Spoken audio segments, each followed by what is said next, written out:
24년 11월 평년과 다르게 첫눈이 폭설로 내린 어느 겨울 초입, 리어카를 잡은 손이 꽝꽝 얼어 뼈마디가 부서지는 느낌이었다. 가로수길도 새하얀 겨울 왕국이 되어버려 차들도 움직이지 못할 지경. 몸은 이상 신호를 보내온다. 눈앞에 보이는 매장으로 들어가 따뜻한 물 한 잔만 마시려고 한 건데 죄송하지만 다른 데로 가주세요. 여기는 고급 매장이라고요. 이러시면 경찰을 부를 수밖에 없어요. 그녀의 말투에는 노골적인 경멸이 묻어 있었다. 주변 매장의 직원들도 이 광경을 지켜보고 있었지만 누구도 나서지 않았다. 오히려 몇몇은 수군거리며 조롱 섞인 시선을 보냈다. 착잡한 마음과 화나는 마음이 들지만 어쩔 수 없었다. 이게 작금의 대한민국의 현실인 것을. 나는 오늘도 여느 때처럼 가로수길을 천천히 걸었다. 손수레에는 조금씩 모은 폐지들이 쌓여 있었고 찬 겨울바람이 내 뺨을 스쳤다. 이 거리는 내가 태어나고 자란 곳이었다.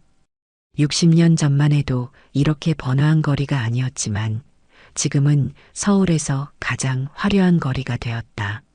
할아버지, 오늘도 폐지 줍네요? 평소 인사를 나누던 노점상 할머니가 반갑게 말을 걸어오셨다. 날도 추운데 들어가 쉬세요. 아니에요. 운동 삼아 나온 거예요. 매일 아침 이 거리를 돌며 폐지를 줍는 일은 내가 스스로 택한 일이었다. 은퇴 후에 집에만 있자니 답답하기도 했고 이렇게 돌아다니다 보면 이웃들도 만나고 이야기도 나눌 수 있었다. 추위가 심해져 잠시 쉬어가야겠다는 생각이 들었다. 근처의 한 명품 매장으로 발걸음을 옮겼다. 매장 문을 열자 따뜻한 온기가 느껴졌다. 잠시 물 한 잔만 마실 수 있을까요? 매장 안으로 들어서자 한 젊은 여직원이 나를 위아래로 훑어보더니 노골적으로 인상을 찌푸렸다. 여기는 카페가 아닙니다. 차가운 목소리였다. 마치 벌레라도 보는 듯한 그 눈빛이 가슴 한켠을 아프게 찔렀다. 잠시만이라도. 손님, 여기는 명품 매장입니다. 근처에 편의점 많으니까 그쪽을 이용해 주세요. 결국 나는 아무 말도 하지 못한 채 매장을 나왔다. 찬바람이 다시 내 뺨을 때렸다. 한숨을 내쉬며 손수레를 잡았다. 세상이 많이 변했다고들 하지만 사람을 보는 눈빛만큼은 여전히 차가웠다. 서울에 폭설이 내렸다. 아침부터 거세게 쏟아지는 한방눈에 가로수길은 순식간에 하얀 세상으로 변했다. 평소 같았으면 집에서 쉬었겠지만 오늘은 꼭 나가봐야 했다. 어젯밤 주민센터에서 연락이 왔기 때문이다. 회장님, 혹시 금복이 할머니 요즘도 보시나요? 연락이 안 된다고 하네요. 금복이 할머니는 골목 안쪽에서 혼자 사시는 분이었다.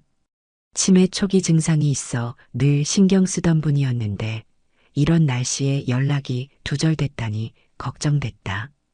이런 날씨에 무슨. 아내가 걱정스러운 얼굴로 말렸지만 나는 두꺼운 패딩을 꺼내 입었다. 여느 때처럼 낡은 작업복 차림이었다. 재력가의 모습이라고는 찾아볼 수 없는 소박한 차림이었지만 이런 모습이 더 편했다. 폭설로 버스도 제대로 다니지 않는 거리를 1시간 넘게 걸어 금복이 할머니 집에 도착했다. 다행히 할머니는 무사했다. 보일러가 고장나서 전기장판으로 버티고 계셨다는 걸 알고는 바로 업체에 연락해 보일러를 고치도록 조치했다. 아이고, 이런 날 찾아와 주고. 성훈이 너는 참. 할머니는 늘 그렇듯 내 진짜 신분을 모르셨다. 그저 동네 일 도와주는 성훈이로만 알고 계셨다. 그게 더 좋았다. 돌아오는 길, 눈은 더욱 거세게 내렸다. 영하의 날씨에 바람까지 불어 체감 온도는 더욱 떨어졌다. 잠시 몸을 녹일 곳이 필요했다. 주변을 둘러보니 며칠 전 그 명품 매장이 보였다. 다른 곳으로 가고 싶었지만 이미 온몸이 추위로 떨리고 있었다. 매장 처마 아래로 몸을 피했다. 저기요. 날카로운 목소리가 들렸다. 며칠 전 그 여직원이 매장에서 나왔다. 여기서 그러고 계시면 안 됩니다. 손님들이 불편해하세요. 잠시만요. 눈이 좀 그칠 때까지만.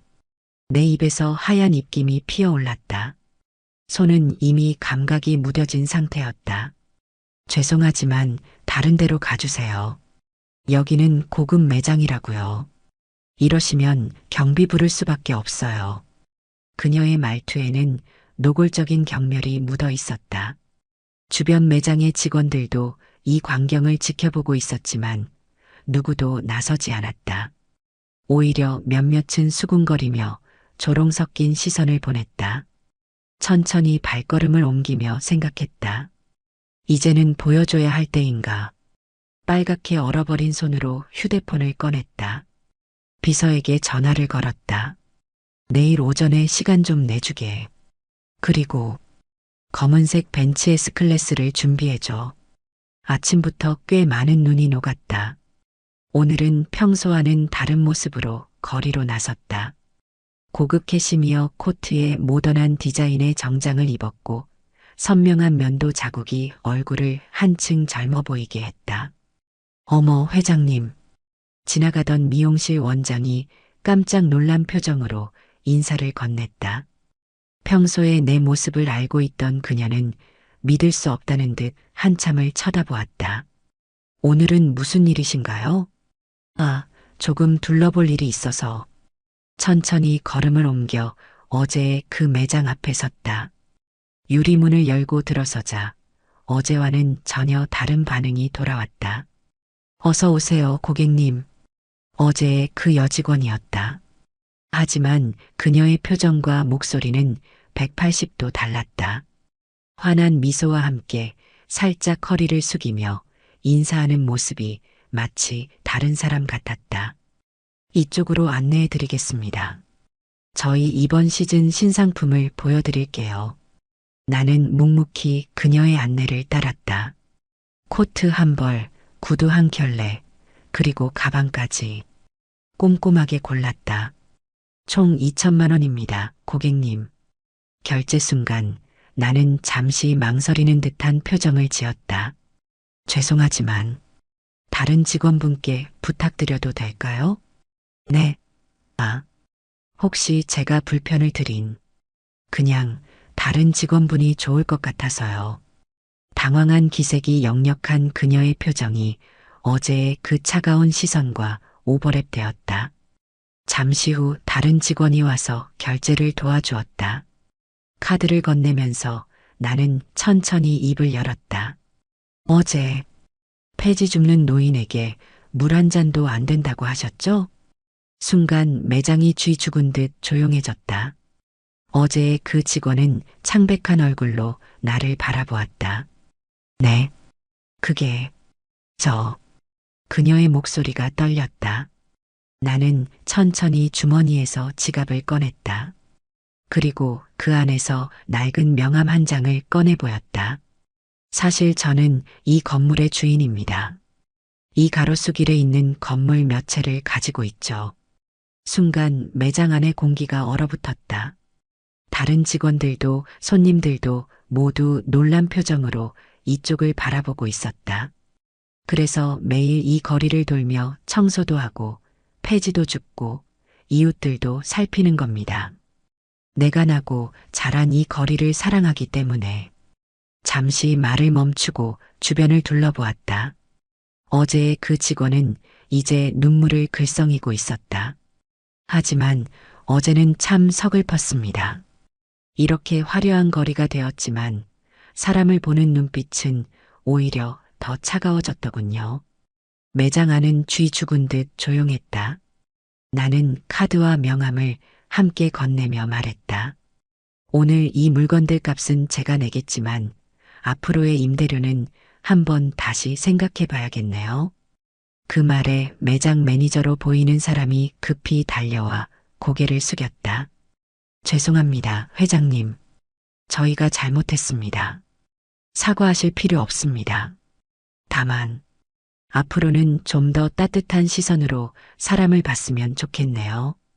비싼 옷을 입었다고 해서 그 사람의 가치가 올라가는 건 아니니까요.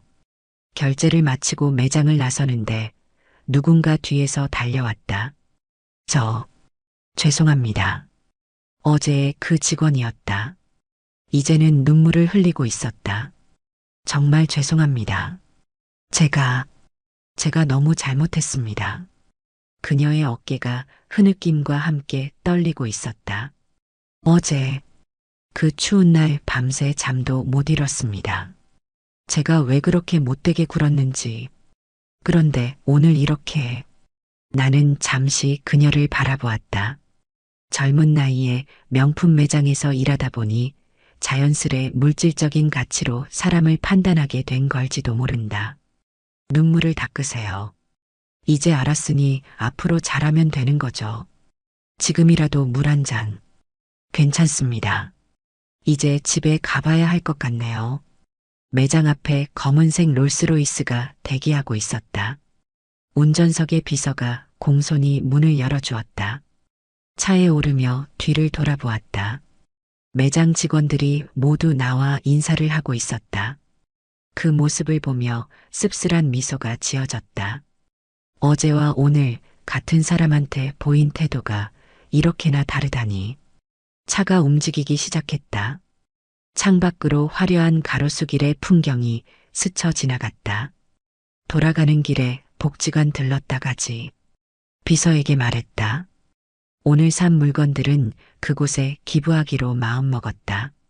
누군가에게는 한 달 월급보다 비싼 물건들이겠지만 나에게는 오늘의 교훈이 더 값진 것이었다. 세상이 참 많이 변했지. 입가에 쓴웃음이 맺혔다. 하지만 내일이 되면 나는 또다시 폐지를 주우며 이 거리를 걸을 것이다. 그게 내가 선택한 삶이고 이 거리를 사랑하는 방식이니까. 일주일이 지났다. 나는 다시 평소의 모습으로 거리를 걸었다. 낡은 점퍼에 손수레를 끌고 천천히 폐지를 줍는 모습은 예전과 다를 바 없었다. 그런데 무언가 달라진 게 있다면 거리의 시선이었다. 할아버지, 이거 따뜻한 커피예요. 들고 가세요. 그날의 그 명품 매장 직원이 종이컵을 들고 나왔다. 이제는 마주칠 때마다 반갑게 인사를 건넨다. 저기 카페에도 말씀드려놨어요. 추우실 때 들르시라고. 그녀의 말에 고개를 끄덕였다. 변한 건 그뿐만이 아니었다. 거리의 다른 가게들도 조금씩 달라지기 시작했다. 길에서 폐지를 줍는 노인들에게 따뜻한 물 한 잔을 건네기도 하고 잠시 쉬어갈 자리를 내어주기도 한다. 할아버지, 이것 좀 드세요. 빵집 주인이 각 구운 빵을 건네며 말했다. 요즘 이 거리가 조금 달라진 것 같아요. 따뜻해진 것 같달까? 나는 빵을 받아들며 미소 지었다. 사람의 마음은 이렇게 조금씩 변하는 것이다. 누군가 그 시작점이 되어준다면 그 따뜻함은 분명 퍼져나갈 테니까. 오늘도 나는 이 거리를 걷는다. 화려한 명품 매장들 사이로, 수많은 사람들 사이로, 폐지를 줍는 노인의 모습으로. 하지만 이제는 안다. 진정한 부자는 누구인지, 진정한 가치는 무엇인지를. 그리고 오늘도 이 거리 어딘가에는 작은 친절이 시작되고 있을 것이다.